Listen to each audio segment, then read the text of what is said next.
سلام هنردوستای عزیز، امیدوارم حال همگی خوب باشه. امروز اینجا هستیم تا با همدیگه شروع کنیم ساز هنگ درام رو یاد بگیریم.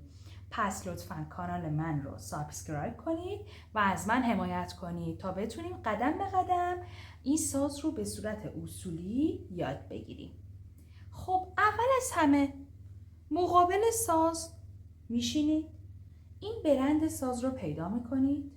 پیدا کردید، یه مقدار ساز رو تکون میدید، میبرید سمت راست. حالا چه اتفاقی افتاد؟ دقیقاً این نوت پایین ما که میشه شماره 1 مقابل این نوت قرار میگیره و یک خط صاف رو تشکیل میده. این نوت هم با این نوت دیگه مشخص شد که جریان از چه قراره. حالا من میخوام به شما این شماره هاش رو هم یاد بدم. شماره 1 2 3 4 5 6 7 8.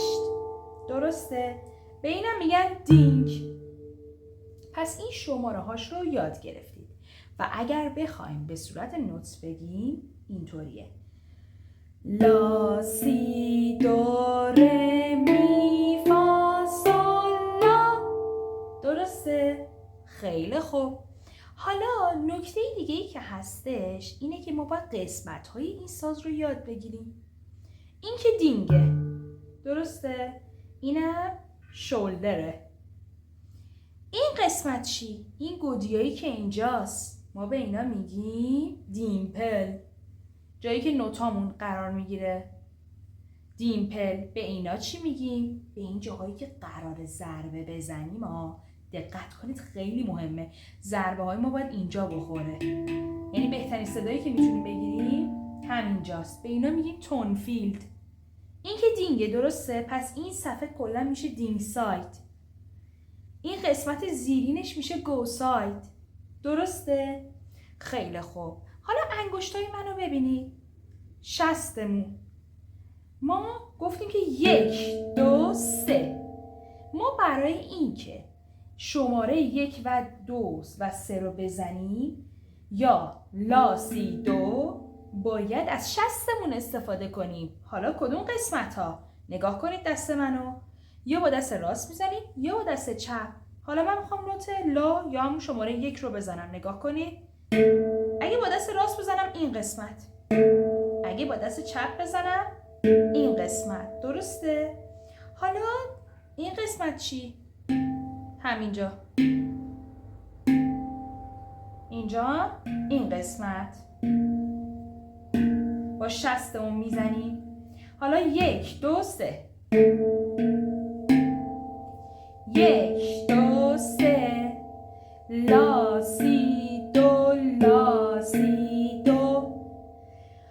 1 2 3 رو که گفتم، حالا میریم سراغ 4 و 5. یه نکته ای هستش، از این انگشت 1 2 3 4 شماره‌اش رو یاد بگیرید. مثلا میگم با انگشت 1 بزنید، میگم با انگشت 3 بزنید، با این میزنید. نگاه کنید، میگیم 3 4. کدوم قسمت ضربه زدم؟ بله این قسمت. 3 4 3 4. اینجا 5 6. دوباره این قسمت 5 6 7.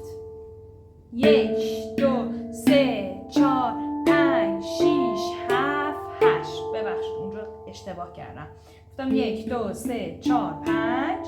اینجا میشه 6 7 8.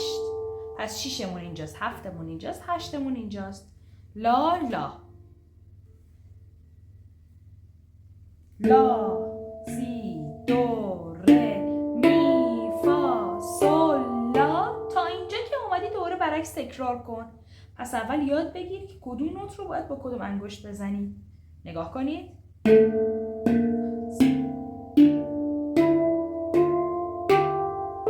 برمیگردی، خیلی مهمه ها. درسته؟ دوباره میری. همین تمرین رو هی تو خونه انجام بدید.